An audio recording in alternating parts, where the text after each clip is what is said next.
Hello बच्चों, कैसे हो? उम्मीद करता हूँ आप लोग सारे बहुत अच्छे होंगे एंड पढ़ाई अच्छे से चल रही होगी।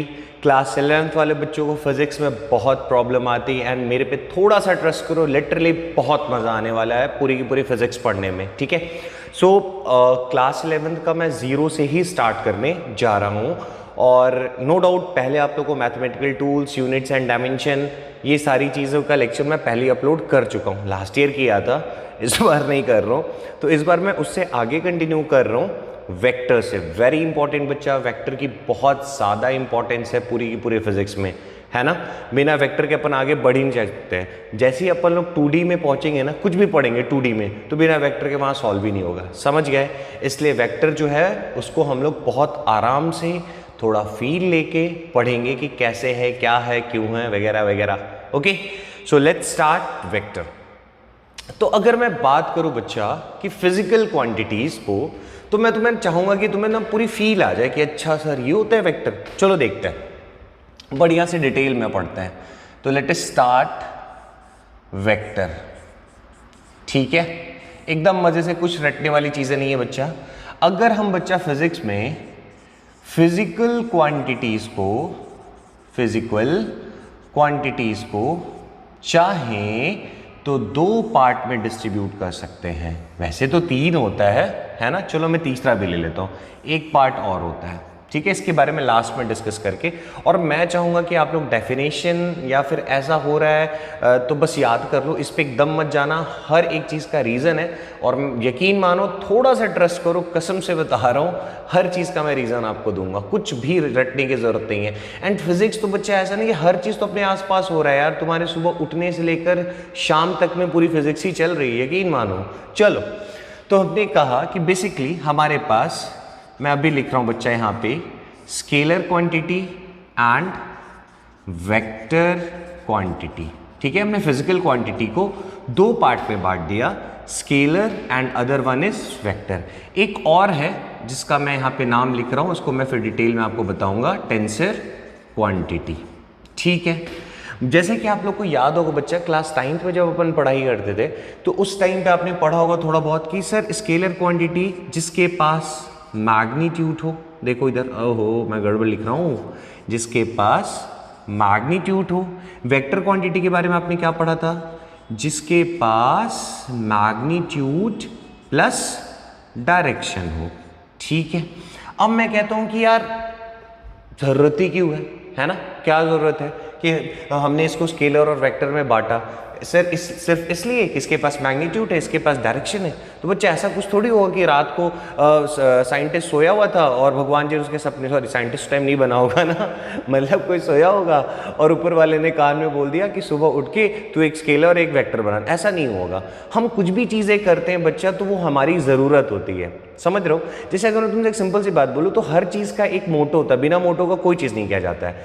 और अगर मैं चाहता हूँ, आप जरा एकदम ध्यान से लॉजिकली सुनो, अगर मैं कोई भी चीज़ करवाना चाहता हूँ, है ना, या करवाना चाहता हूँ आपसे, कोई काम भी करवाना चाहता हूँ, कुछ भी, तो मैं आपको कुछ इंस्ट्रक्शन दूंगा, है कि नहीं।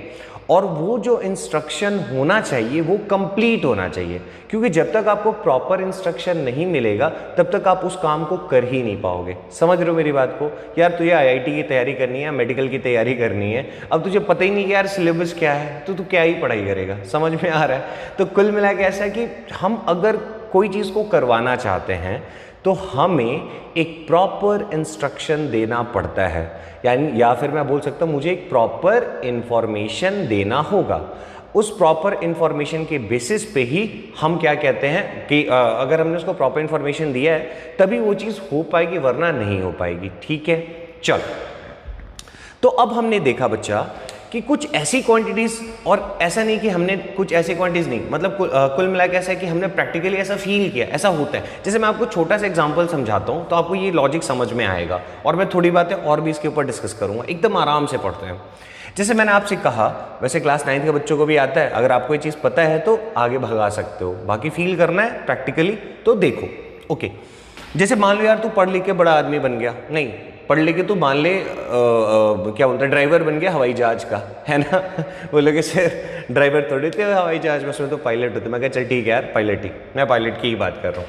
तो मैंने कहा यार तू पढ़ लिख के पायलट बन गया, ये रहा भाई साहब, ये रहा तेरा एयरपोर्ट, जहाँ तेरा बेस, जहाँ से तूने फ्लाइट को उड़ाना है, ठीक है। चल मैं इसको ऐसे एयरपोर्ट को ये नहीं लिखता, चलो यही लिख लेता हूँ। और मान ले मैंने डेस्टिनेशन तुझे बताया, एक W, एक X, एक Y और एक Z, ठीक है, थोड़ा सा फील लेने के लिए। और A से मैंने X तक की डिस्टेंस बता दी आपको कि ये मान लो 50 किलोमीटर है, ये भी 50 किलोमीटर है, ये भी 50 किलोमीटर है, and this one is also 50 kilometre. XYZ कुछ भी ले लिया, मान ली इधर अपना पाकिस्तान है, इधर चाइना है, इधर श्रीलंका, इधर बांग्लादेश है, ठीक है। इसको मैं ले लेता हूँ पाकिस्तान, इसको मैं ले लेता हूँ बांग्लादेश, इसको मैं ले लेता हूँ चाइना, ठीक है। अब बोलना सर मैप में इधर नहीं होता है, मान लो चलो देखो चाइना, और इधर मान लो अपना पड़ोसी मुल्क भाईचारा वाला नेपाल बैठा हुआ है, ठीक है। अब तू यार बड़ा अच्छा, तूने SSB क्रैक कर लिया, हाँ मज़ा आ रहा होगा सुन के, सर SSB निकल गया, देख इधर। मैंने कहा मान ले तूने SSB निकाल लिया है ना, तू पायलट बन चुका है मस्त एकदम। अब तुझे टारगेट ऐसा दिया गया कि जाओ भाई पाकिस्तान में बम गिरा के आ जाओ। तो जब तू फ्लाइट, मान ले मैंने तुझे इन्फॉर्मेशन दिया, ध्यान से सुनना, मैंने तुझे इन्फॉर्मेशन दिया कि जा पाकिस्तान में जाके बम गिरा के आ जाए, है ना। तो भाई साहब तुम बैठ गए, है ना। अब तुम बैठे हो तो पाकिस्तान कैसे पहुंचोगे? तो मान लो यार जो रोड वाला रास्ता होगा वो कुछ ऐसा समझो, रोड ऐसे घूम घूम के कुछ जाता होगा पाकिस्तान में, है लाहौर, उसके कैपिटल में जाके बम गिरा के आना है, ठीक।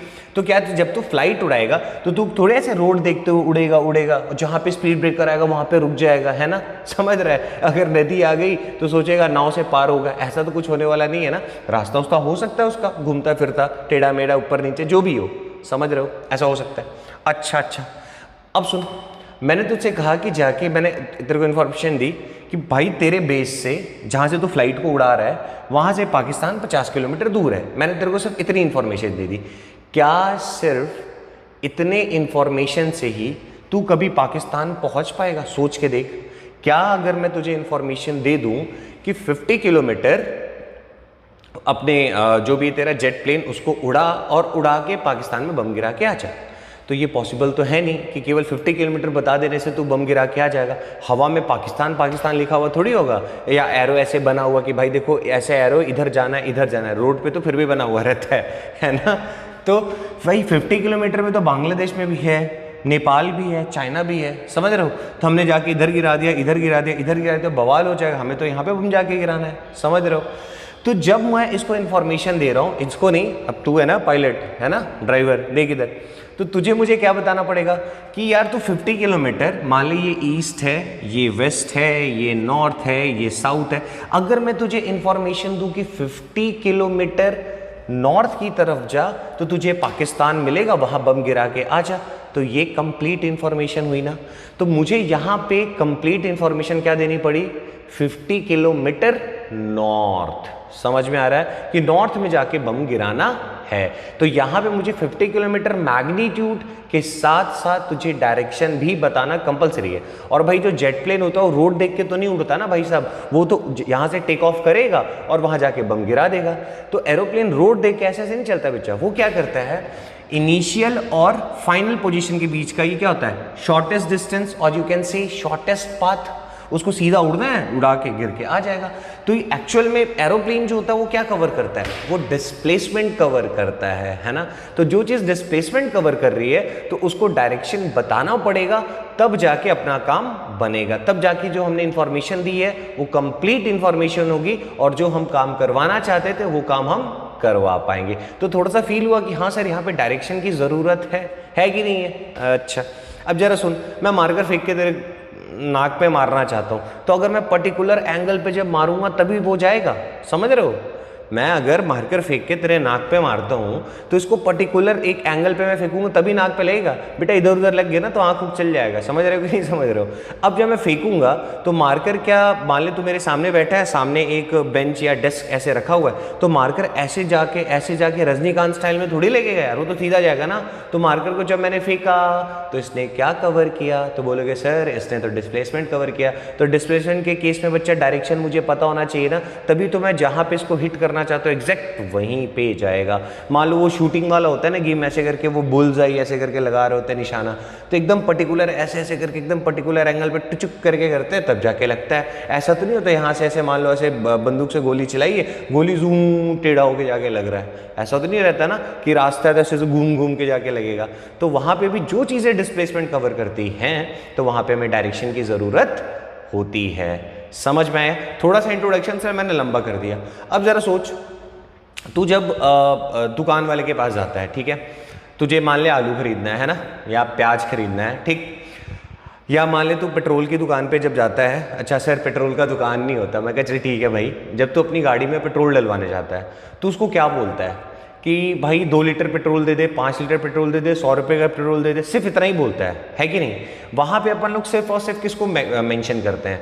तो वहाँ पे हम सिर्फ और सिर्फ मैग्नीट्यूड को मेंशन करते हैं, है कि नहीं? पेट्रोल वाले के पास जाते हैं, बोलते हैं 500 का तेल डाल दो, या कई लोग जाके बोलते हैं कि 5 लीटर तेल डाल दो, 2 लीटर तेल डाल दो, 10 लीटर डाल दो, जो भी हो।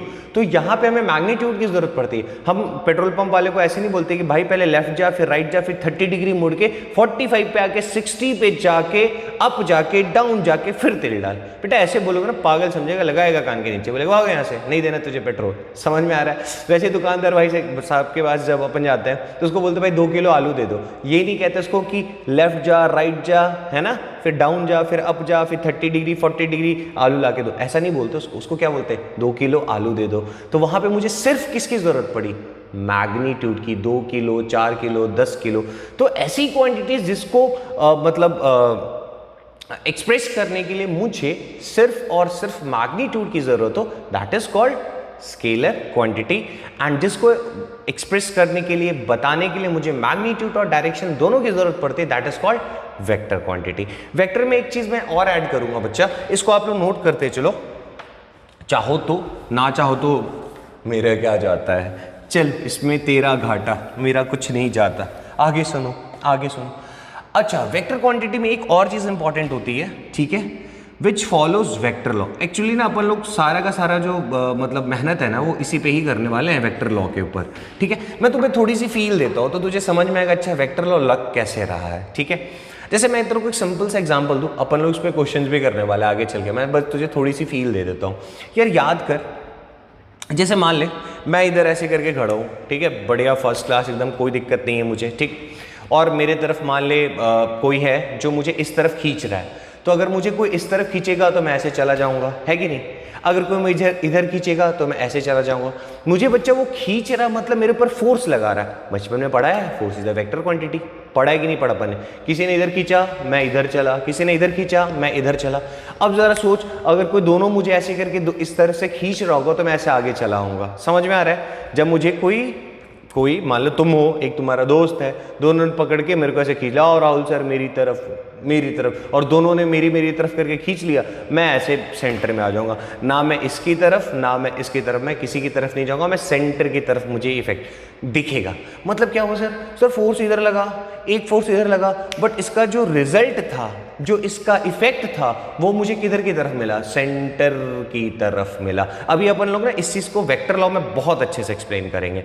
थोड़ा सा फील हुआ कि एक फोर्स इधर और इसका इफेक्ट सेंटर की तरफ, ठीक है। जैसे एक और एग्जांपल, जैसे देख मैं इसको अगर डायग्राम वाइज बनाऊं, ये रहे, ये देखो तुम्हारे राहुल सर बढ़िया फर्स्ट क्लास, है ना, इधर रहे तुम लोग जमूरो, मुझे पकड़ के खींच रहे हो, एक बंदा इधर से खींच रहा है। अब दोनों अगर बच्चा अपनी अपनी तरफ खींचोगे तो मैं इधर आगे की तरफ नहीं आ जाऊंगा, है कि नहीं।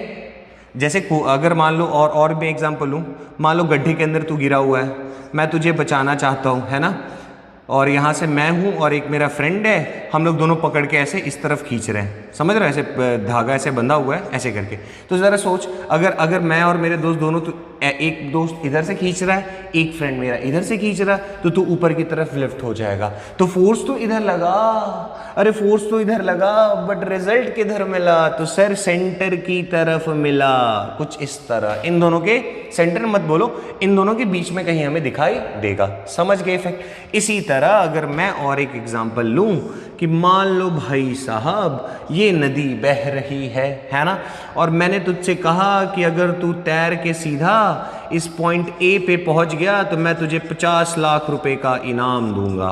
अगर मैंने ऐसा कुछ कह दिया, ठीक, और भाई साहब नदी ऐसे इस डायरेक्शन में बह रही है। तू जरा सोच के बता, तू तैर के तो जाएगा 50 लाख के चक्कर में इस तरफ आगे की तरफ, बट पानी का जो बहाव होगा तुझे इधर की तरफ धकेलेगा। तो तू बच्चा कुछ, अब जरा मैं एक बात बोलूं, तो तू किधर तैरना चाहता था? इस तरफ। तेरी वेलोसिटी ऑफ बच्चा ये इधर, और वेलोसिटी ऑफ, अगर मैं कहूं कि नदी किस तरफ, तो वेलोसिटी ऑफ नदी इस तरफ, बट दोनों का जो इफेक्ट होगा वो हमें कहीं इधर की तरफ दिखेगा। तू ए को छोड़ के सी के पास पहुंच जाएगा, तेरे 50 लाख रुपए का नुकसान हो जाएगा। अपन पढ़ेंगे ये सारी चीजें कि जब यहां पहुंचना होगा तो कुछ इस डायरेक्शन में तैरना पड़ेगा, समझ रहे हो? तो मैंने क्या देखा कि velocity is a vector quantity. Vector quantity में एक इधर की तरफ एक वेलोसिटी इधर की तरफ, बट दोनों का जो रिजल्ट था वो मुझे सेंटर की तरफ मिला। इसको हम लोग वेक्टर लॉ में बहुत अच्छे से एक्सप्लेन करेंगे। समझ में थोड़ा सा फील आया? बस मुझे, मैं चाहता हूं तुम्हें थोड़ा सा फील आ जाए, बस दैट्स ऑल। ठीक है, यही है बच्चा वेक्टर लॉ, और मैं आगे एक्सप्लेन करूंगा, परेशान मत हो। कि एक पॉइंट पे दो वेक्टर ऐसे जा रहे हैं तो उन दोनों का रिजल्ट अपन को उन दोनों के बीच में कहीं मिलेगा, that is called vector law. थोड़ा सा है ना, अब ऐसा नहीं कि सर इसी को वेक्टर लॉ बोलेंगे। हाँ जी बच्चा, मैं एक्सप्लेन करूंगा, ट्रायंगल लॉ है, पैरेललोग्राम लॉ है, पॉलीगन लॉ है, वो सारी चीजें अपन डिस्कस करेंगे, परेशान होने की जरूरत नहीं है। फिलहाल अगर आपसे कोई पूछता है कि वेक्टर क्वांटिटी क्या होता है, तो आप उसको सिंपली बोलोगे which have magnitude, which have direction and which also follows vector law is called vector quantity, that's all. Hope so थोड़ी सी तो फील आई होगी यार। चलो सर नेक्स्ट क्या है? नेक्स्ट मैंने कहा बच्चा टेंसर क्वांटिटी। अच्छा अपन एग्जांपल लिख ले जरा इसका, इसके एग्जांपल में लिख लो वेलोसिटी, फोर्स, मोमेंटम। अरे इन सबको डिस्कस करेंगे, परेशान होने की कोई ज़रूरत नहीं है। ऐसे इसमें अपन लिख सकते हैं मास, वॉल्यूम, डेंसिटी, है ना, ऐसे करके अपन क्वांटिटी, जैसे डिस्टेंस, स्पीड। देखो स्पीड और वेलोसिटी अलग चीज है, speed is a scalar quantity, velocity is a vector quantity, ध्यान रखना। ठीक है, इसी तरह energy is also a scalar quantity. Done. Sir what is tensor quantity? जैसे मैं तेरे से एक बात पूछूं कि अगर तुमने क्लास 10th में करंट चैप्टर अगर पढ़ा हो, तो मैं तुमसे एक चीज पूछता हूं कि बच्चा इलेक्ट्रिक करंट के पास मैग्नीट्यूड होता है? तो आप बोलोगे हाँ सर होता तो है। अगर एक वायर है और उसमें अगर करंट फ्लो कर रहा है तो अपन बोल सकते हैं कि 2 ampere, 5 ampere, 10 ampere, 100 ampere current उसमें फ्लो कर रहा है। मैंने कहा चलो भाई सही बात है। अब मैंने कहा कि मान लो मेरे पास एक वायर है और वायर में 10 एम्पियर का करंट फ्लो कर रहा है। मैंने कहा इसमें 10 एम्पियर का करंट फ्लो कर रहा है। मैंने इसके दो रास्ते बना दिए, एक ऐसा और एक ऐसा। पॉसिबिलिटीज तो है ना, हो सकता है ना, एक तार ऐसे लिया तो उसमें से 2 तार और मैंने बढ़ा दिया, मेरा क्या जाता है ना, कर सकते हैं ऐसा। तो सर इसमें करंट है, करंट के पास मैग्नीट्यूड है, और अपन डायरेक्शन में आते थे ना पॉजिटिव से नेगेटिव की तरफ, ऐसा कुछ याद आ रहा है? Direction of conventional current is from positive to negative, class 10th में थोड़ा बहुत जरूर पढ़े होगे। अब जरा सोचो, मैंने कहा 10 एम्पियर का करंट अगर ऐसे जा रहा है, अब मैंने कहा मान लिया यार इसमें 5 एम्पियर गया, इसमें भी 5 एम्पियर गया, ठीक, और मुझे किसी ने बुद्धि दे दी कि यार जिसके पास मैग्नीट्यूड होता है, डायरेक्शन होता है, उसको हम लोग वेक्टर क्वांटिटी बोलते हैं। और हमें एक बात और याद आई कि सर किसी पॉइंट पे अगर 2 वेक्टर ऐसे ऐसे लग रहे हैं तो उनका जो रिजल्ट होना चाहिए वो सेंटर की तरफ दिखना चाहिए। तो मैंने इस कॉन्सेप्ट को लगा के सोचा कि यार यहाँ पे एक बल्ब लगा देंगे तो इसको तो ग्लो कर जाना चाहिए था, बट ऐसा तो होता नहीं है, तुम्हें भी पता है अच्छी तरीके से। सर बल्ब जलाना है तो इस पे लगाओ चाहे इस पे लगाओ, बीच में रखोगे तो नहीं चलेगा, ये बात तो सच है। तो सर ऐसा क्यों हो गया? मैग्नीट्यूड भी है, डायरेक्शन भी है, बट ये वेक्टर का लॉ फॉलो नहीं करता है कि अगर करंट एक पॉइंट से एक इधर जा रहा है तो इन दोनों का इफेक्ट सेंटर में नहीं दिखाई देता है। That's why these types of quantity is called tensor quantity which have magnitude plus direction but does not follow, समझ रहे हो, but does not follow vector law. समझ गए? So this is all about the physical quantities. हमने physical quantities को बच्चों 3 part में बांटा, one is a scalar, next one is vector and the last one is tensor quantity. That's all. समझ में आया?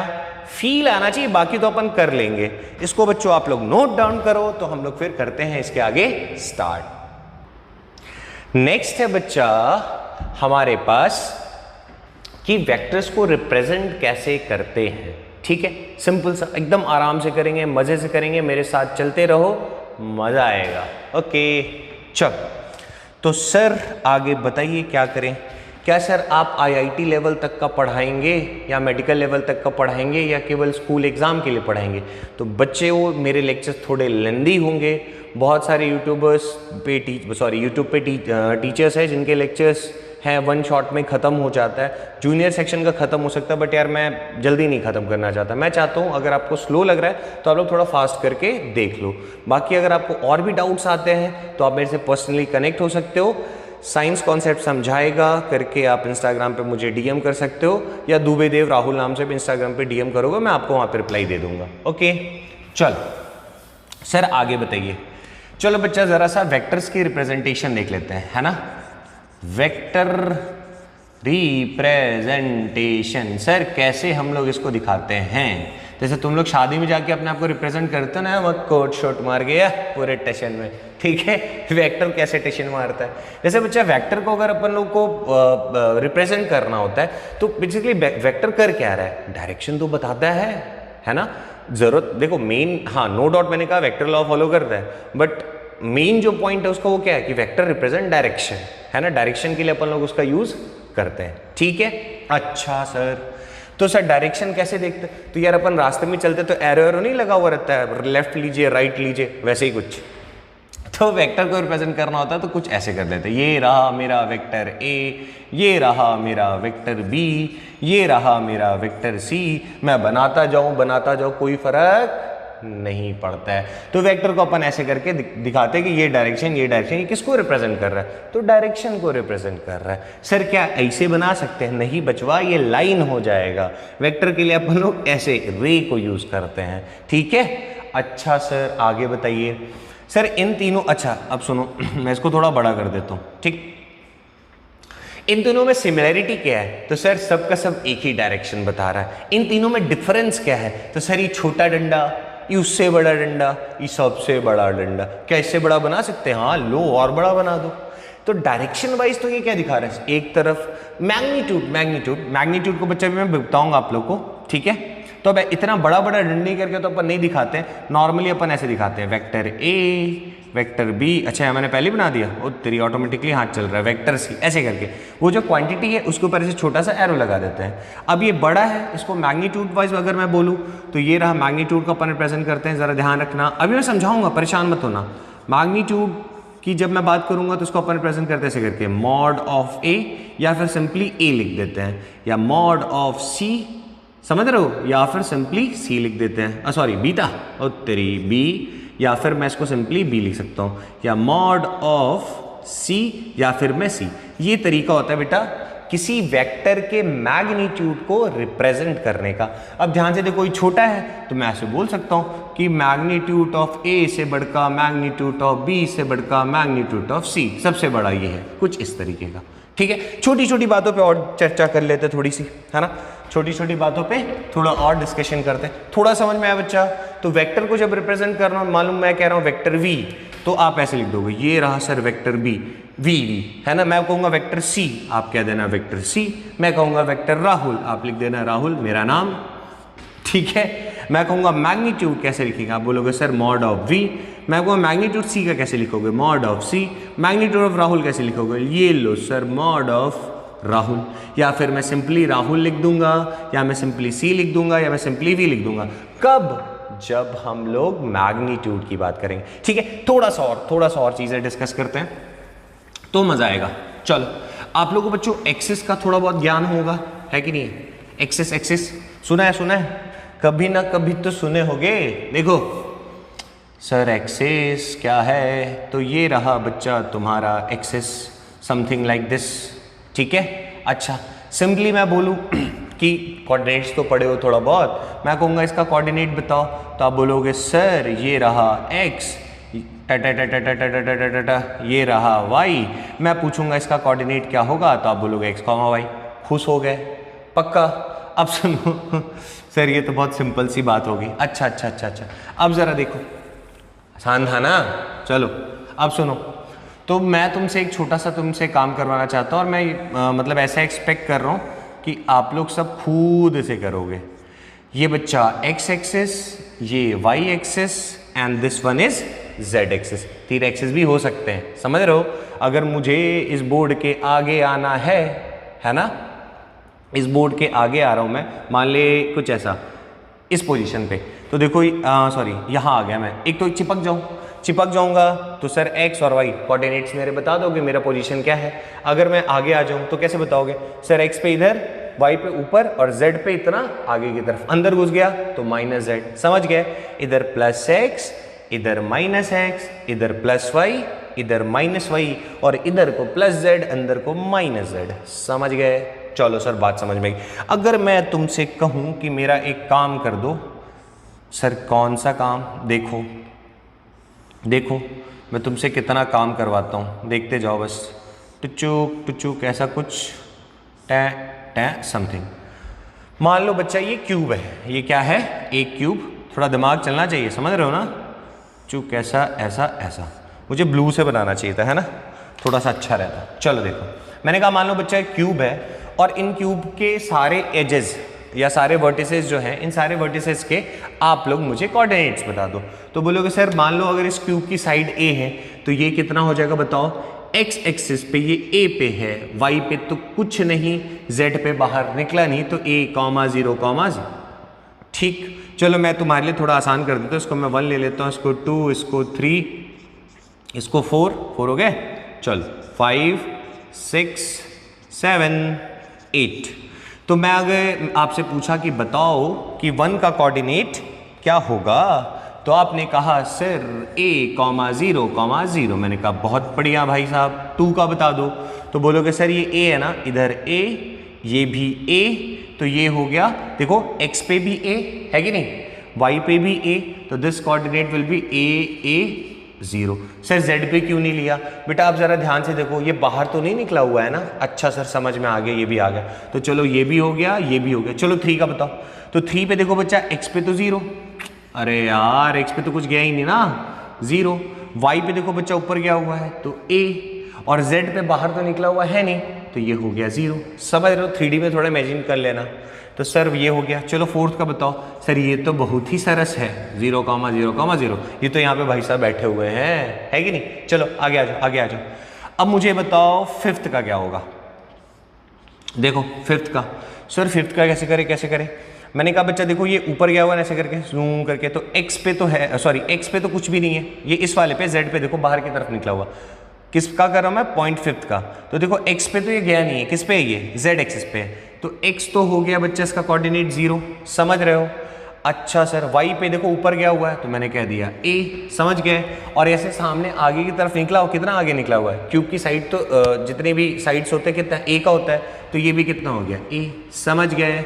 मान लो अगर मैं 6th का पूछूं आपसे, 6th ये वाला है 6th, तो बच्चा देखो x पे भी गया हुआ है ये ससुरा, तो a लिख दिया, ऊपर भी चढ़ा हुआ है तो एक और a लिख दिया, आगे भी आया हुआ है तो एक और लिख दिया, समझ गए, आसान है। उसी तरह मान लो अगर मैं 7th का पूछता, चलो अगर आप लोग खुद से कर सकते हो तो आप लोग थोड़ा सा बढ़ा सकते हो वीडियो को। इधर देखो x पे है तो हाँ सर है, y पे है, ऊपर तो नहीं क्या हुआ है ना, नीचे ही है तो 0, और आगे है तो a, समझ गए। 8 पे आ जाओ, 8 पे x पे उधर क्या हुआ है, नहीं सर, y पे नहीं सर, z पे हाँ सर, समझ गए। तो इस तरीके से अपन लोग कोऑर्डिनेट्स को लिखते हैं, ठीक है। चाहो तो नोट करो, ना चाहो तो मत नोट करो। कुछ और बात है बच्चा, एक और चीज है, कुछ और मैं बताऊं इसको, चलो देखो। अरे सिंपल है, मुझे पता है बहुत बच्चों को पता होगा, बट फिर भी कुछ और बातें।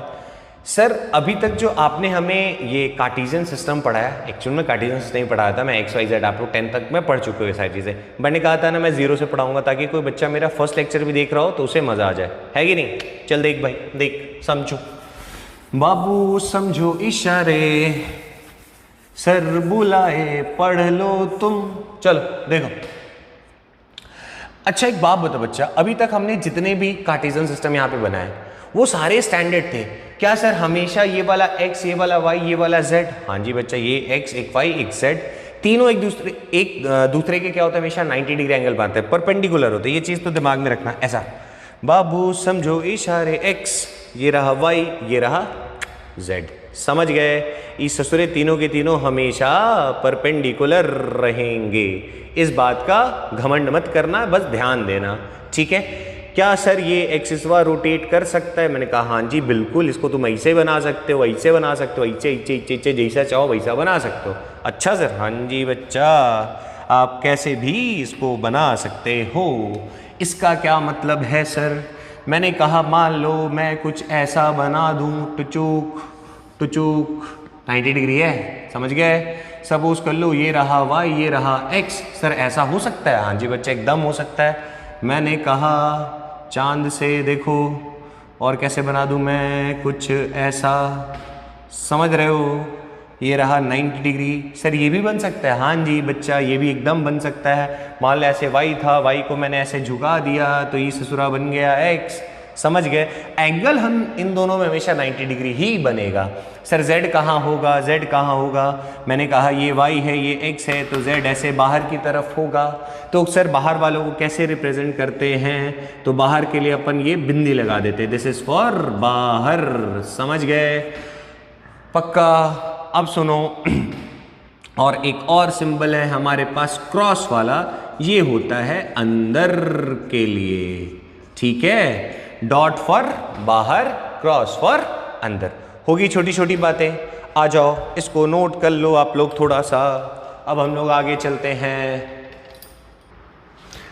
नेक्स्ट है बच्चा हमारे पास, यहां तक तो आ गया, कोऑर्डिनेट्स लिखना आना चाहिए, मैंने प्रैक्टिस काफी करवा दी। चलो नेक्स्ट अपन बात कर रहे हैं पोजीशन वेक्टर की।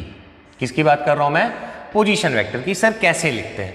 उससे पहले बच्चा कुछ चीजें ध्यान रखो, हम इसके बारे में थोड़ा सा और चर्चा करेंगे बट थोड़ी देर बाद। फिलहाल वेक्टर क्या है? जो डायरेक्शन बताता है। हम उन चीजों के लिए वेक्टर को यूज करते हैं जिसके पास डायरेक्शन होता है। चलो देखो, मैंने कहा पोजीशन वेक्टर, नाम में लिखा हुआ है पोजीशन वेक्टर।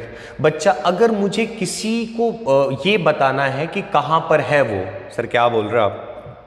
मैंने कहा तो अपने दोस्त को जब एड्रेस बताता है तो एड्रेस बताने टाइम अपन लोग को एक रेफरेंस पॉइंट की जरूरत पड़ती है। बिना रेफरेंस पॉइंट अपन कैसे बताएंगे? अपन क्या बोलते हैं? अरे चाय वाले के बगल में आ जा, वहीं पे खड़ा हूं, तेरा वेट करो, बुला ले, कितने बंदे बुलाने हैं तुझे, है कि नहीं? अपन ऐसे बोलते हैं ना। तो हमें हमेशा एक रेफरेंस पॉइंट की जरूरत पड़ती है, ठीक है? तो जब अपन फिजिक्स में पढ़ रहे हैं, मैथ्स में भी पढ़ रहे होते हैं, है ना? तो मैथ्स में जब अपन कोई चीज को कॉपी पे पेन पे जब ड्रॉ करके बताना होता है, सॉरी पेन से कॉपी पे ड्रॉ करके बताना होता है, तो अपन लोग कार्टेशियन सिस्टम का यूज करते हैं, जो अभी हम लोग कर रहे थे, ठीक है? जो अभी अपन लोग कर रहे थे, ठीक? देखो सिंपल सा, कैसे सर पोजीशन वेक्टर? तो रेफरेंस पॉइंट जो हम मानते हैं, किसको मानते हैं? ओरिजिन को। स्टैंडर्ड में, किसमें? स्टैंडर्ड में। रेफरेंस पॉइंट सर हम चेंज कर सकते हैं, बिल्कुल चेंज कर सकते हो। बच्चा आपको इस बात को ध्यान रखना पड़ेगा कि अगर किसी की पोजीशन को डिफाइन करनी तो रेफरेंस पॉइंट चाहिए। अब वो रेफरेंस पॉइंट जो है वो कुछ भी हो सकता है, वो रामू चाय वाला भी हो सकता है और मनीषा चाय वाली भी हो सकती है, ठीक है? अब तुम डिसाइड कर लो तुम कहाँ पे हो, ठीक? चलो सर ठीक है। तो अपन स्टैंडर्ड केस में we can consider origin as a reference point. Let us write its coordinate 0,0, ठीक है? मैंने कहा यहाँ पे तू चाय की दुकान अपनी खोल के रखा और अपने दोस्त को बता रहा है कि मैंने चाय की दुकान खोली, आजा सर इतना पढ़ो चाय दुकान खोलने के लिए। चल ठीक है, तूने मर्सिडीज बेंज का एक शोरूम खोला है। सर क्या बात है, खरीदने बोले तो शोरूम खरीदा हूँ। चलो देखो, मैंने कहा मर्सिडीज का तूने भाई शोरूम खरीद लिया, बढ़िया, अच्छा, और तुझे बुलाना है अपने दोस्त को इनॉग्रेशन पे कि यार आजा आज मेरी ओपनिंग है। अच्छा भाई साहब, तो तुझे बताना पड़ेगा ना कि तूने शोरूम कहाँ पे खोला है। तू बोल सकता है कि यार वो मंदिर के सामने, घंटी के पीछे, समझ रहे हो, फलना के आगे या ढलना के पीछे। रेफरेंस पॉइंट तो चाहिए, तो अपन यहाँ पे रेफरेंस पॉइंट किसको कंसीडर करते हैं? ओरिजिन को। समझ गए? अब देखो, अगर मैं आपसे पूछता कि बताओ इसका कोऑर्डिनेट क्या है, लेट अस टेक, ये है मेरे पास कुछ ए और ये है कुछ बी डिस्टेंस, ठीक है? तो इसके कोऑर्डिनेट्स में पूछता तो आप बोलते sir a, b, these are called coordinates. अब मुझे अगर a की पोजीशन बतानी है तो मुझे रेफरेंस पॉइंट मानना पड़ेगा, तो मैंने रेफरेंस पॉइंट किसको माना? ओरिजिन। तो मैंने ये बना दिया, लो भाई साहब ये रहा इसका पोजीशन वेक्टर, ये रहा इसका पोजीशन वेक्टर। जहां पे पहुंचना है वो होता है एरो, जहां से स्टार्ट की हो वो बनता है डॉट, जहां से स्टार्ट की हो वो बना डॉट, और एरो किधर बनाना है, जहां पे अपन पहुंच रहे हैं, ठीक है, जो अपना डेस्टिनेशन इसके, यही देखो यहां से यहां ए का पोजीशन। अगर यहां मैं बी लिखता कोई, अगर मैं यहां पे मान लो ऐसे करता चूक टे टे टे, ये मान लो सी है और ये मान लो बच्चा डी है, तो इसके कोऑर्डिनेट सी कॉमा डी। मैं कहता बताओ इसका पोजीशन वेक्टर, तो आप ऐसे जोड़ते जूम ऐसा और ऐसे करके टचक, समझ गए। तो इस तरीके से अपन लोग पोजीशन वेक्टर को रिप्रेजेंट करते हैं, ठीक है। सर ए सी से डी का जूम ऐसे टचक, समझ रहे हो, सी से डी का, जहां सॉरी सी से ए का, ये पॉइंट कौन सा था, अच्छा मैंने लिखा नहीं था कुछ, मान लो यार ये एल है, एल और ये पॉइंट ए है, तो एल से ए का, लो भाई स्टार्ट कहाँ से कर रहे हैं, एल से जा कहाँ रहे हैं, ए पे, तो मैंने ऐसा बना दिया। सर ए से एल जाऊंगा मैं, तो मैं कहा चल जा, मेरा क्या जाता है, मैं ऐसे एरो बना दूंगा, समझ रहे हो, थोड़ा हौच पौच हो गया, बट बात समझ में आनी चाहिए। चलो, तो सर इसको लिखने का तरीका क्या होता है, तो बच्चा आप याद रखना, एक्स एक्सिस है, ये वाई एक्सिस है, समझ गए। एक्स एक्सिस के लिए हम लोग डायरेक्शन के लिए क्या यूज करते हैं, आई कैप। वाई एक्सिस के डायरेक्शन के लिए we can use j cap, and for the z axis it is k cap. Sir minus हो सकता है, हाँ जी बेटा ऑब्वियसली, इधर जाएंगे माइनस आई कैप, ऊपर जाएंगे प्लस जे कैप, नीचे आओगे माइनस जे कैप, इधर आओगे आगे की तरफ प्लस के कैप, पीछे जाओगे माइनस के कैप। क्लियर है। तो हम लोग x axis, y axis, z axis, इनकी डायरेक्शन को रिप्रेजेंट करने के लिए we use the notation i cap, j cap, k cap. And sir what is i cap, j cap, k cap? These are called unit vectors. इनके बारे में अपन discuss करेंगे। These are called unit vectors. Sir इनका काम क्या है ये बताओ आप, है फर्जी इतना याद कराया जा रहा हो। भाई साहब ये वही जमूरे हैं जो कि हमें क्या बताते हैं, आई कैप कि अच्छा एक्स की तरफ जा रहा है तू, जे कैप किसको बता, ओ हो तू तो वाई पे जा रहा है, और के कैप क्या बता, अच्छा हम तो जेड की तरफ आ रहे हैं। समझ गए। चल आगे देख भाई। सर ये समझ में आ गया। तो सर इसको रिप्रेजेंट कैसे करते हैं? जैसे मान लो बच्चा मैं इसको ऐसे लिखता वेक्टर ओ ए, तो वेक्टर लिखना है तो मुझे ऐसे एरो लगाना पड़ेगा। बात समझ में आ रही है कि नहीं आ रही? अगर मुझे वेक्टर लिखना है तो मैं ऐसे लिखूंगा, ओ से मैं ए की तरफ चला, देखो ओ से ए की तरफ चला, एरो बना दिया। सर कैसे लिखेंगे इसको वेक्टर फॉर्म में? तो मैंने कहा बच्चा तू एक्स एक्सिस पे कितना गया है, तो ए, तो तू इसे लिखेगा ए आई कैप। मैं पूछूं जेड पे कितना, सॉरी वाई पे कितना गया, तूने कहा सर मैं बी गया हूं, तो मैं लिखूंगा प्लस बी जे कैप। आई बात समझ में? मैं कहूँ बता चल ओ सी के लिए लिख, तो वेक्टर ओ से सी, एक्स पे कितना गया, तो सर एक्स पे सी गया है, तो सी आई कैप, प्लस इस पे कितना गया है सर डी गया हूं, तो मैंने कहा लिख ले भाई डी जे कैप। समझ में आया पोजीशन वेक्टर लिखना? कोई बहुत बड़ी चीज मैं नहीं बढ़ा रहा, समझ रहे हो? आगे देखो, मैं मिटा रहा हूँ जल्दी ना, आप लोग जल्दी लिखते चलो, पॉज करके लिख सकते हो ना। चल आगे आजा भाई। अरे मोहब्बत हो जाएगी तो मैं बता रहा हूँ, मैं किताबों से, और करनी भी है। चलो आगे देखो कॉन्सेप्ट क्लियर हो रहा है? सर क्या ऐसे? अच्छा और देखो, अगर मैं मान लो अगर मैं कुछ एक पॉइंट ए यहाँ पे ले लूँ, सर अब कैसे? या मान लो एक पॉइंट मैं सी यहाँ पे ले लूँ, सर तब कैसे लिखेंगे? कोई बड़ी चीज़ नहीं है बच्चा, कोई भी बड़ी चीज़ नहीं है। इधर अगर प्लस आई कैप है और ये वाला जे कैप है और ये वाला मान लो के कैप है, तो इधर की तरफ माइनस आई कैप, इधर की तरफ बोलो माइनस जे कैप, है ना?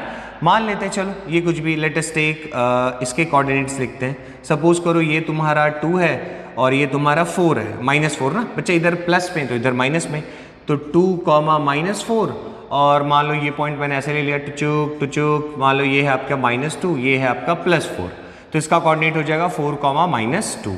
अब मैं कहूँगा ये रहा origin which is our reference point. अब मैं कहूँगा पोजिशनल वेक्टर लिखो, तो भाई तो आप लिखो सर OC एक पोजीशन वेक्टर है। कौन है? OC जो है एक पोजीशन वेक्टर है। अब इसको लिखेंगे कैसे लिखेंगे बताओ। तो सर OC देख रहे हो वेक्टर कैसे लिखा, OC is equal to x पे कितना बच्चा सर +2i कैप, प्लस अब बेटा किधर जा रहे हो, नेगेटिव की तरफ है ना, -4, तो यहाँ आ जाएगा -4j कैप। समझ गए? तो 2i cap minus 4j cap. आपको आना चाहिए लिखना, कोई बहुत बड़ी चीज़ नहीं। उसी तरह अगर मैं इसके लिए पूछूं तो चुक सर OA लिख के दिखाओ, हाँ लिख ले भाई, मेरा क्या जाता। x पे कितना है तो सर 4, तो we can write it as 4i cap. और इधर देख -2, तो we can write it as -2j cap. आई बात समझ में? चल आगे देखते हैं क्या है सर। एक बहुत बच्चा फेमस सी चीज़ है जो आपको पता होनी चाहिए। जैसे मान लो अगर मैं एक राइट एंगल ट्रायंगल बना रहा हूँ, ठीक है, मान लो मैं एक राइट एंगल ट्रायंगल बना रहा हूँ, ठीक है सर। अब राइट एंगल ट्रायंगल तो उसमें 90 डिग्री तो होगा ही, है कि नहीं। अब एक फेमस चीज़ है, ये याद रखना है, अपन लोगों को डायरेक्ट मिलेगा, ठीक है। 37 डिग्री है तो ये वाले भाई साहब 53 डिग्री होंगे यार, तभी तो 37 प्लस 53 90 90 90 180, और ट्राइंगल का तीनों एंगल से 180 डिग्री होता है। अच्छा सर तो क्या उससे क्या कर लोगे आप, आगे देखो। अगर बच्चा ये 37 है तो ये भाई साहब 4 और ये भाई साहब 5 होंगे, ठीक समझ गए। अगर ये 37 तो ये भाई साहब 4 ये 5, ये ट्राइंगल आपको याद रहना चाहिए। सर ऐसा क्यों बता रहा हूँ, देखो अगर मैं तुमसे कहूं कि बताओ साइन 37 की वैल्यू, आप बोलोगे sir sine theta is p/h, तो p हमारे पास, अरे रे ये क्या कर दिया मैंने, ये 3 और ये 5, ठीक है, ये 4 ये 3 ये 5। आपको एडिट करके मत ये वाला पोर्शन डाल देना कि सर आप तो गलत पढ़ाते हो, देखो इधर वो कभी कभी लिखा जाता है। चल देखो, अगर मैं आपसे पूछूं कि साइन 37 डिग्री क्या होगा, तो आप बोलोगे sir sine 37 is equal to p/h, तो इसकी वैल्यू होगी 3/5। एकदम याद रहना चाहिए, हमें जैसे याद है वैसे आपको याद होना चाहिए। सर cos 37 तो सर b/h मतलब ये हो जाएगा 4/5। इसी का ठीक उल्टा एक याद रहेगा तो बाकी सब याद हो जाता है। जैसे मान लो मैंने कहा आपसे बताओ cos 53, तो सर cos 53 होता है b/h, यहाँ से अगर मैं देख रहा हूँ तो बेस हो गया 3/5। अगर मैं पूछूं कि बताओ साइन 53 क्या होगा, तो सर p/h, तो p हो गया 4 ये हो गया 5। समझ गए, ये आपको याद रहना चाहिए जैसे मुझे याद है। एक याद रखो साइन 37 इज 3/5, तो ये 4 है, 3 5 4 बड़ा सिमेट्रिक वाला है, ठीक है। चल ये पता है ना, √4² प्लस √3² करोगे 5 आ जाएगा, ठीक। आगे देखो सर, ये बात आपकी समझ में आ गई, अब क्या कर लें हम, देखो देखो अब क्या करें। चल अब मैं आपसे थोड़ी चीजें और मैं चाहता हूं कि आपको समझ में आए, थोड़ी सी और चीजें है ना, थोड़ी सी और। सर क्या बता दो सर, अब बर्दाश्त से बाहर हो रहा है ना। देखो थोड़ा करके इतनी देर पढ़ा रहा, आगे देख क्या है कहानी। आपको इस चीज का मतलब पता है, आपने पहले भी सुना होगा, लाइक ऐसे लिखा रहता है south of east west north south, south of east, या मान लो लिखा हुआ है ईस्ट ऑफ साउथ, समझ रहे हो, ऐसे बोल देगा 30 degree south of east, 45 degree east of south. ऐसी चीज़ों का क्या मतलब, ध्यान से बच्चा क्वेश्चंस में आते हैं, समझ रहे हो। ये छोटी बातें बट मोटी बातें जो बच्चों के मोटे दिमाग में घुसता नहीं है, सॉरी छोटे दिमाग में मोटी बात घुसती नहीं, इसलिए ध्यान रखना ना। साउथ, इसको अंडरलाइन रखो, ऑफ ईस्ट ऑफ साउथ, ये ध्यान में रखना है। सर क्या मतलब है, चलो मैं आप लोग को करके दिखाता हूँ। 30 डिग्री साउथ ऑफ ईस्ट, तो बच्चा ये स्टैंडर्ड तो आपको याद होना चाहिए कि सर ये ईस्ट, ये वेस्ट, ये नॉर्थ, ये साउथ, पूरा पश्चिम उत्तर दक्षिण है, ठीक है, जो भी हो, ईस्ट वेस्ट नॉर्थ साउथ। अब अगर मुझे बोला है ना बच्चा इसने साउथ ऑफ ईस्ट, तो 30 डिग्री अपन कहां से बनाएंगे, ईस्ट से, ऐसे टुचूक, समझ रहे हो, ये रहा 30 डिग्री, समझ गए। इसको बोलो ऑफ ईस्ट से स्टार्ट करना है, समझ गए। अच्छा सर और बताओ, चलो देखो क्या पढ़ा, east of south 45 degree east of south, तो अपन इस बार 45 डिग्री किधर से बनाएंगे, साउथ से, ऐसे टुचूक, समझ रहे हो, ये होगा 45 डिग्री ऐसा, समझ गए। ऑफ साउथ, अगर ऑफ साउथ बोला है तो साउथ से बनाओ, ऑफ ईस्ट बोला है तो ईस्ट से बनाओ। सर और थोड़ा सा बताओ, चलो देखो और देख लो। मान लो आपसे बोला है 37 degree north of west, 37 degree north of west. Sir इसका क्या मतलब होता है, अगर बच्चा ऑफ वेस्ट बोला तो वेस्ट से घूम जाओ, कितना 37 जू, ऐसा, समझ रहे हो, और ऐसे चूक, और ये रहा 37 डिग्री। ठीक, अच्छा सर और बता दो, मैंने आपसे कहा मान लो 45 डिग्री, हाँ चलो दूसरा लेते जो आपसे मैंने भी याद करवाया ना, 53 डिग्री वेस्ट ऑफ साउथ। ठीक है, वेस्ट ऑफ साउथ, तो 53 डिग्री वेस्ट ऑफ साउथ, तो साउथ से बना दो बच्चा फर्स्ट क्लास ऐसे करके 53 डिग्री। समझ गए? पक्का? चल नोट करो। तो कुछ और चीजें अपन सीखते हैं, मिटाए? चलो देखो चलो चलो चलो देखते हैं कैसे करना है। सुनो सुनो सुनो सर क्या है अब देखो बच्चा, अब इंपॉर्टेंट चीजें शुरू हो रही हैं। वैसे तो बुक में आपको इसको इस टॉपिक को ऐसे लिखता है, resolution of vector, resolution of vector. अच्छा सर ये बात है, कहानी सुनते हैं। मार्कर थोड़ा गरीब हो गया है बट मुझे लगता है चल जाएगा क्योंकि इंक भी ख़त्म हो गया है। ठीक है, अब मैं तुम्हें थोड़ा सा समझाता हूँ और आप लोग खूब ध्यान से देखो, मोहब्बत से देखो, शिद्दत से देखो। थोड़ा बहुत इसमें से मैं निकाल ही लूँगा जो निकल जाए, शर्ट में ना पड़ जाए यार, गरीब आदमी का शर्ट है। एक तो वैसे ही लॉकडाउन में टीचरों की हालतें ख़राब हैं, यूट्यूब पे वीडियो बना रहे हैं, बताओ। चलो देखो रात के बज गए हैं 2:30। देखो सर सुबह ऑफिस नहीं बेटा, ऑफिस में ही सो के मैं वीडियो बना लेता हूँ। देखो इधर, फिर सुबह उठ के यही पढ़ाना पड़ेगा। आगे देखो, रेजोल्यूशन ऑफ वेक्टर। ठीक है, मैं चाहता हूँ आप लोग थोड़ी सी फील हो यार इसमें, तो लगेगा अच्छा सर ये बात है। बच्चा अभी तक मैं आपसे ना पोजीशन वेक्टर लिखवा रहा था, अरे मेरा हाथ छप गया इसमें, अरे भाई साहब शर्ट में गंदा हो जाए। देखो इधर रेजोल्यूशन ऑफ वेक्टर। अच्छा सर मैं चाहता हूँ थोड़ी सी फील आ जाए सर, तो मज़ा आ जाए पढ़ने में। क्या क्या क्या अभी तक मैं आपसे क्या कर रहा था कि मैं आपको कोऑर्डिनेट दे देता था। क्या दे देता था? कोऑर्डिनेट। और कोऑर्डिनेट देने के बाद मैं पूछता था कि उसका पोजीशन वेक्टर लिखो। समझ गए? मतलब याद करो, मैं ऐसे करके आपको बोलता था कि बच्चा पार्टी एक बात बताओ, अगर ये x दूरी है और ये अगर y दूरी है तो बताओ इसका पोजीशन वेक्टर क्या होगा? तो आपने कहा सर इसका x, y कोऑर्डिनेट होगा, तो हम लोग इसका पोजीशन वेक्टर लिख सकते हैं। तो रेफरेंस पॉइंट मैंने ओरिजिन ले लिया, आपने इसको पॉइंट ए बोला और आपने इज्जत से लिख दिया OA is equal to XI cap plus YJ cap. बहुत अच्छे भाई, एकदम मज़ा आ गया, एकदम कोई दिक्कत नहीं है। अब सुनो सर, ये बात तो समझ में आई। तो अगर मैं यहाँ पे थोड़ी सी कहानी बदल दूँ, सर क्या मजाक कर रहे हो आप? ठीक मैंने कहा ये तो वेक्टर OA है, अगर मैं तुझे मॉड ऑफ OA दे दूँ, अरे सर क्या बोल रहे हो आप, मॉड ऑफ OA। मैं इसके बारे में डिस्कस करूंगा। अच्छा कर लेते हैं ना, क्या ही दिक्कत है। मैं कई तरह से पूछूं कि बता इस OA का मैग्नीट्यूड कितना होगा, तो कैसे कैलकुलेट करेगा? तो यार एक बात बता, इसका मैग्नीट्यूड मतलब वैल्यू कितना है? सोच, ये राइट एंगल ट्रायंगल है, दिख रहा है ना यार, राइट एंगल ट्रायंगल है। अब सुन, ये x, ये y, अरे यार ये y तो ये भी y ही होगा ना। तो भाई पाइथागोरस नाम की चिड़िया आप लोग एक पढ़े थे, under root of x square plus y square, खत्म। यही तो है भाई मैग्नीट्यूड। तो mod of a is equal to under root of x square plus y square. Sir इसका तात्पर्य क्या है? अरे इसका तात्पर्य क्या है? वैल्यू निकाला ना हमने यहाँ पे कि under root of x square plus y square. Sir इसको अपन यूज कैसे कर सकते हैं? जरा सोचो मेरी जान, थोड़ा तो सोचो। ये x है, ये y है, ये 0,0 है, ये 1 है, ये 2 है, ये 3 है, ये मान लो 1 है, ये 2 है, ये 3 है। मैंने एक पॉइंट लिया यहाँ पे, मैं कोऑर्डिनेट पूछूंगा तो आप बोलोगे x3 y2, देखो 1 ये 2।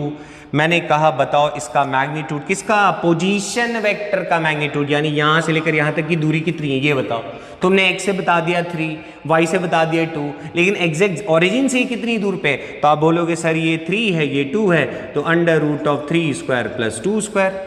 मैं कहता कि इसको वेक्टर फॉर्म में लिख के दिखाओ, तो आप बोलते sir OA is equal to 3i cap plus 2j cap. तो अगर मैं दूरी पूछता, मैग्नीट्यूड पूछता, तो आप फटाक से mod of A is equal to लिख देते under root of 3 square plus 2 square. समझ गए कि नहीं? गलत तो नहीं कर दिया? 9 + 4 अंडर रूट 13। अच्छा सर, ये बात तो समझ में आ गई कि how we can calculate magnitude of a given vector. तो इन जनरल अगर मैं आपसे बोलूं कि मेरे पास अगर कोई वेक्टर आर है जो कि एक्स आई कैप वाई जे कैप है, तो आपको इतना दिमाग लगाने की जरूरत नहीं है। आप सिंपली याद रखो कि mod of r is equal to under root of x square plus y square, या इसको दूसरी तरीके से मैग्नीट्यूड कैसे लिखते हैं, सिर्फ r is equal to x square plus y square. यहां तक बात एकदम पल्ले पड़ी, दिमाग में घुस गई, एकदम धसा लो। चलो आगे सुनो सर, यहां तक तो पूरी कहानी क्लियर है, मस्त एकदम। आगे सुन, बता दूं? अब सुन, अब मैं अगर तेरे से बोलूं भाई, अब मैंने कहानी थोड़ी बदल दी, मुझे बुरा लग गया कि तुम्हें आ गया ना अब सब कुछ है। अब सुन, मैं अगर तेरे से कहूं कि मान ले बच्चा, मान ले कि मैं थोड़ा उल्टा कराता हूं तेरे से। सर क्या उल्टा करा रहे हो आप, ऐसी बैंड बजी पड़ी है। लेक्चर देखो राहुल सर के, सारे दुख दर्द दूर हो जाएंगे। चलो देखो, फिजिक्स में मजा आ जाएगा। सुन इधर, अगर मैं तेरे से बोलूं कि बच्चा मान लो मैंने तेरे को इस बार मैग्नीट्यूड पकड़ा दिया। अरे सर, मैंने कहा चल तेरे पास OA है, ठीक, और इस OA की मैग्नीट्यूड है मान ले 5। कितनी है? 5। पक्का? अच्छा सर, बात समझ में आई। और मैं तेरे से बोलूं कि यहां पे एंगल बन रहा है 37 डिग्री। ये जो मैग्नीट्यूड 5 है और ये OA आपको जो OA वेक्टर है इसका मैग्नीट्यूड 5 है और ये 37 डिग्री एंगल बना रहा है। तो एक बात बताओ, इसका x कोऑर्डिनेट और इसका y कोऑर्डिनेट कितना होगा? समझ रहे हो? या फिर आपसे ऐसे मैग्नीट्यूड दे देगा और बोलेगा इसको वेक्टर फॉर्म में रिप्रेजेंट करके दिखलाइए। ठीक है, इस OA को वेक्टर फॉर्म में लिखिए। OA को, वेक्टर OA को, सर ये तो पहले लिख दिया आपने, वेक्टर OA को वेक्टर फॉर्म में लिखिए। एकदम ध्यान से, मोहब्बत से, शिद्दत से देखो, सब समझ में आएगा। अच्छा सर, इतनी शिद्दत होती तो पता नहीं क्या ही हो जाता। आगे सुन भाई। अच्छा सर, समझ में आया। तो सर कैसे करें अपन, कैसे करें आप जरा बताओ। तो यार कुल मिला के मेरे पास करना क्या है, मुझे करना क्या है, मुझे इस x ससुरे की वैल्यू फाइंड आउट करनी है कि नहीं? मुझे इस x की फाइंड आउट करनी है। और ध्यान से देखो तो मुझे इस y की वैल्यू फाइंड आउट करनी है, और मुझे ये पता है और ये पता है, और मुझे x और y निकालना है। समझ गए? क्यों?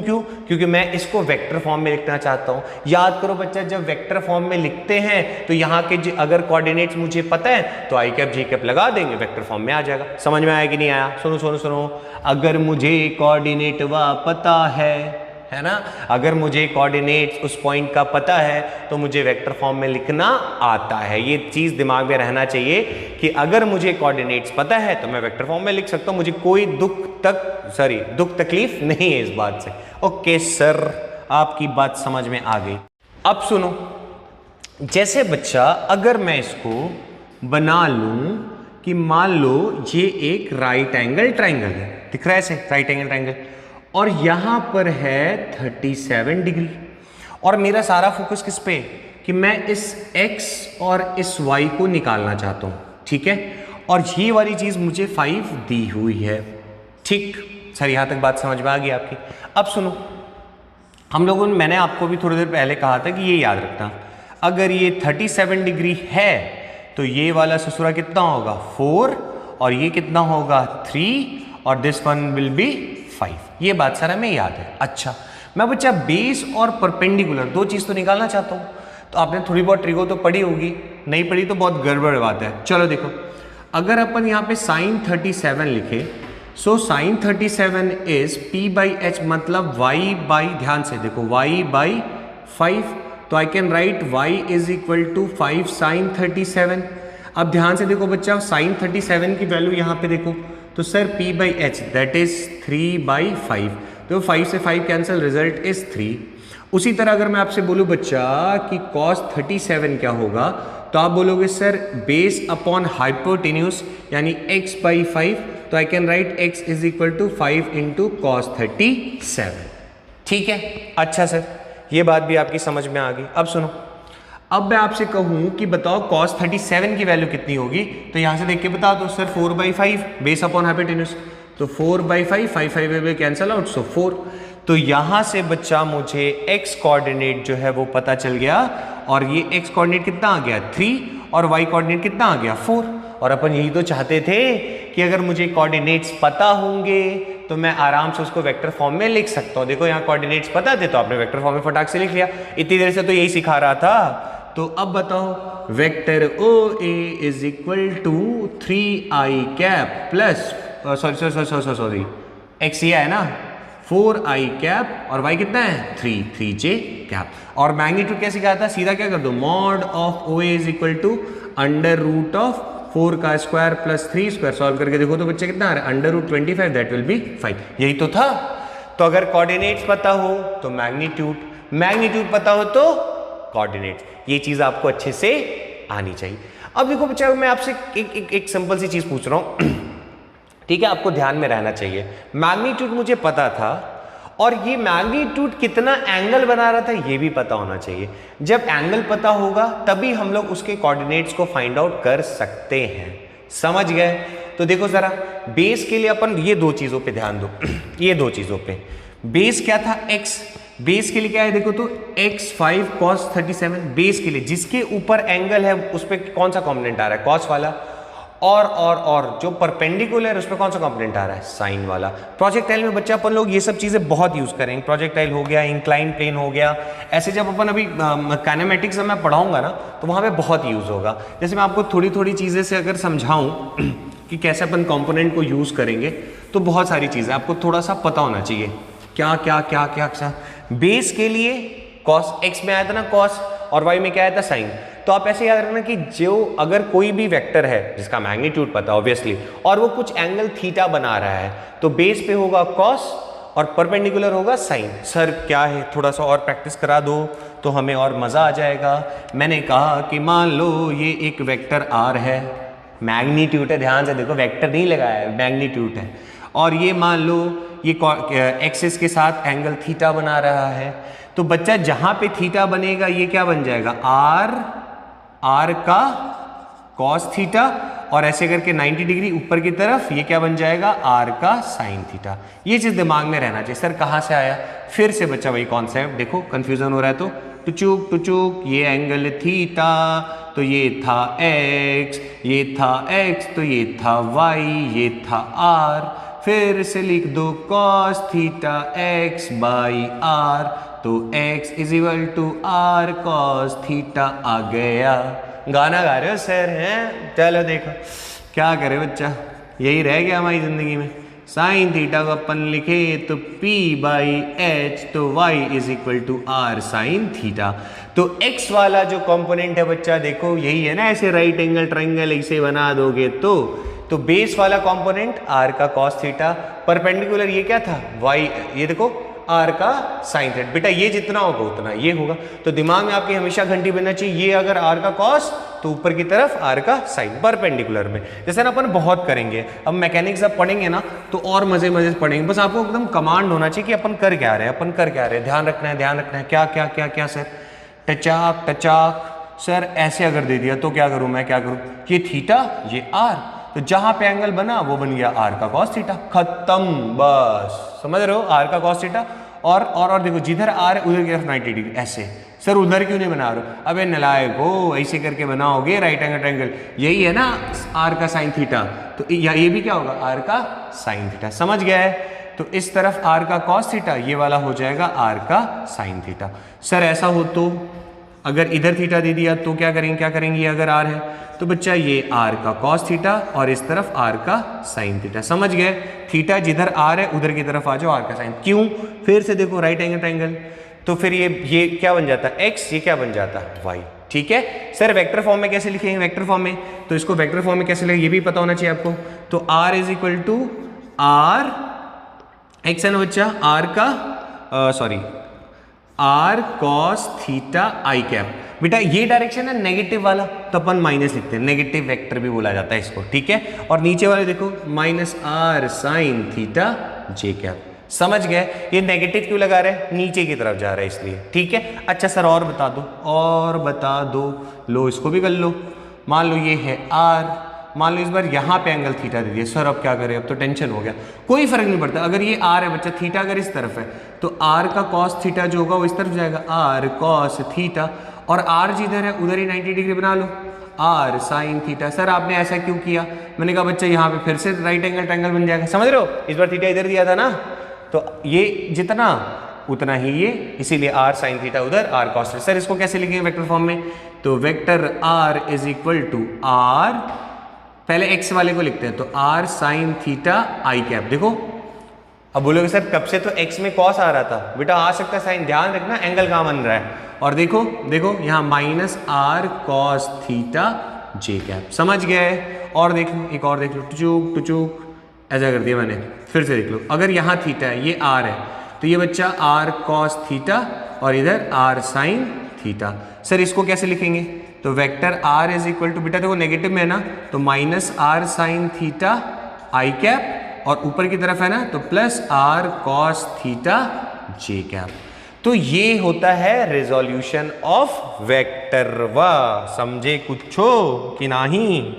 ठीक है, चल सर ये बात तो एकदम आपके एकदम क्या बताएं, दिल खुश कर दिया आप। देखो इधर, ठीक है ना बच्चा, आसान सी चीज थी, दिमाग में रख सकते हैं अपन लोग, इसमें हमें कोई दुख तकलीफ 1% भी नहीं होना चाहिए, समझ गए? मार्कर हो गया है मेरा थोड़ा सा कम, तो मैं वीडियो को थोड़ा पॉज करके इंक लेकर आता हूं, फिर आपके लिए लेक्चर बनाता हूं।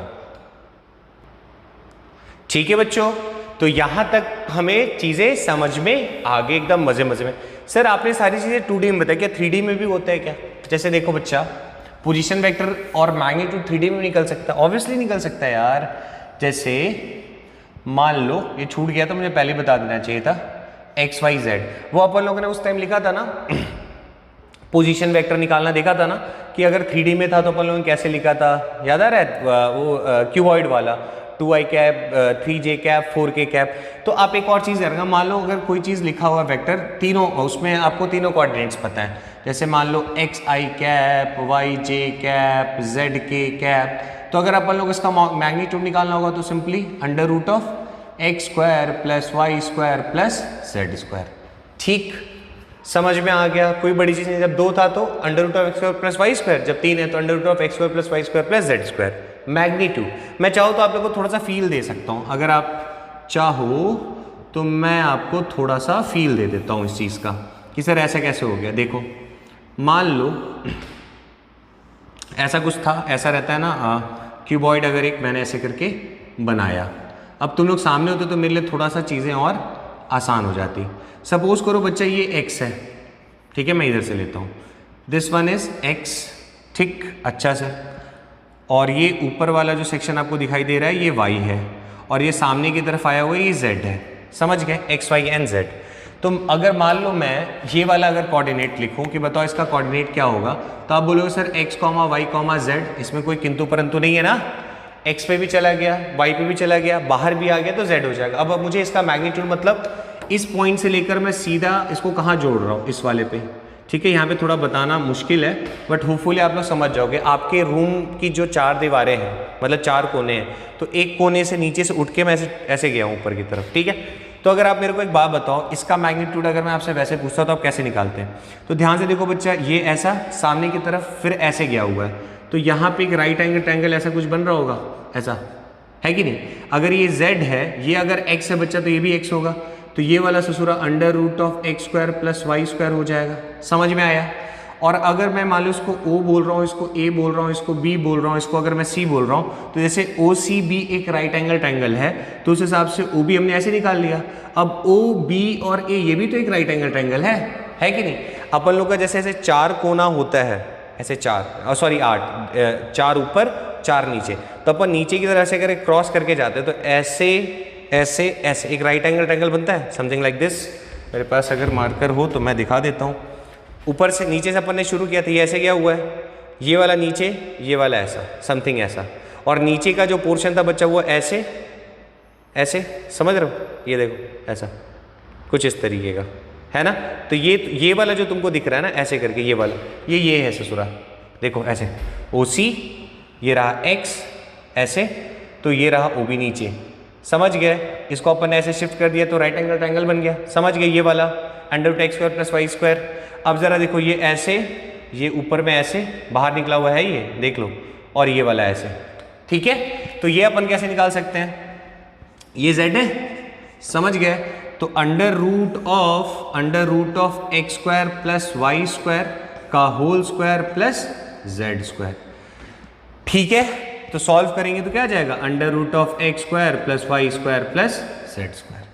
ठीक है बच्चों, तो यहां तक की चीजें होपफुली आपको बहुत अच्छे से समझ में आ गई होंगी। तो मैं इसको मिटा रहा हूं, लेक्चर आई थिंक काफी लंबा ना हो जाए, सुबह तक मैं बैठा ही रह जाऊंगा। मजा आ रहा है ना पढ़ने में बच्चों? यार बस रिस्पॉन्स दे दो कमेंट डे कि हाँ सर मजा आ रहा है, फिर देखो मैं कैसे लेक्चर्स बनाता हूँ, तुम्हें भी लगेगा कि क्या बात है सर, है ना? चलो, तो सर यहाँ तक तो चीज़ें बहुत अच्छे समझ में आ गई, रेजोल्यूशन और वेक्टर। और भी बच्चे अपन ना कुछ चीज़ें करते हैं, जैसे अपन ना आगे प्रोजेक्टाइल में पढ़ेंगे, ठीक है? कि मान लो अगर कोई चीज़ इधर v वेलोसिटी से जा रही है ऐसे, तो अगर v वेलोसिटी जा रही है मतलब मैग्नीट्यूड दिया है। जैसे मान लो मैंने कहा कि 10 मीटर पर सेकेंड से कोई ऐसे मूव कर रहा है, मान लो तुम आम आलू बैगन सुपरमैन ऐसे करके उड़ के जा रहा है और ये एंगल बना रहा है 30 डिग्री, ठीक?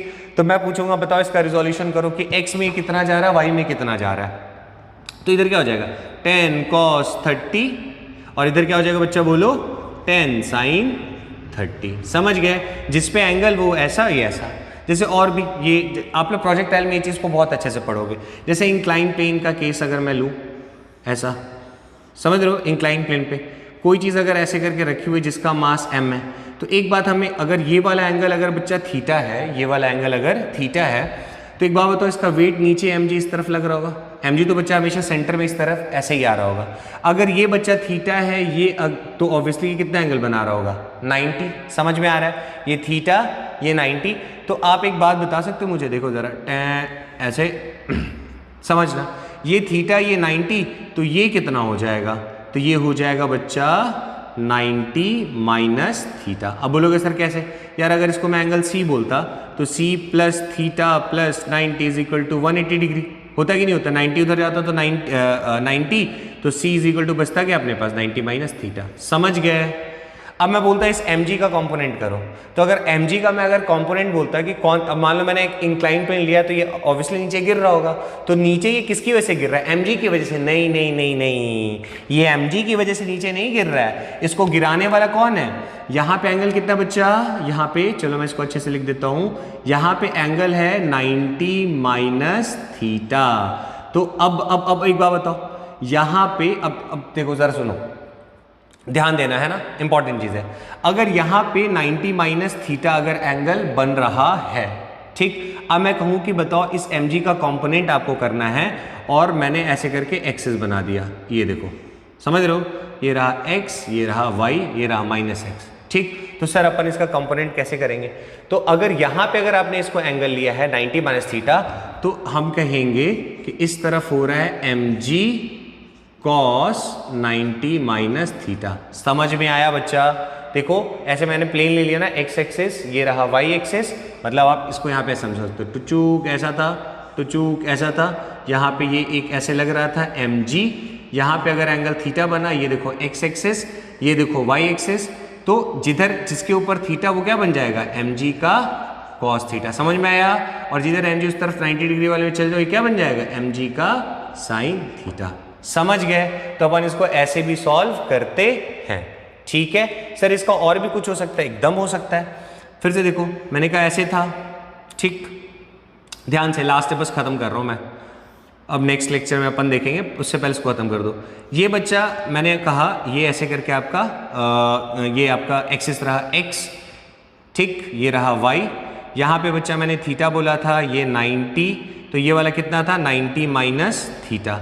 अगर बच्चा ये 90 माइनस थीटा है और आपको अच्छी तरह पता है कि ये पूरा का पूरा कितना होगा 90, है ना? एक्सिस है ना x, और हमने y लिया है, कार्टेशियन से। मैंने बोला था ना कि बेटा एक्सिस ऐसा जरूरी नहीं कि हमेशा आपको ऐसे ऐसे दिखे, टेढ़ा भी हो सकता है। लो टेढ़ा कर दिया मैंने, समझ रहे हो? तो ये थीटा, ये 90 माइनस थीटा, और ये टोटल थीटा है। तो मान लो अगर इसको मैं b बोलता तो 90 minus theta plus b is equal to, अपन लोग को 90 लिखना पड़ा, तो 90 से 90 कैंसिल, तो theta is equal to b आ गया। तो यहाँ पे एंगल कितना बन जा रहा है?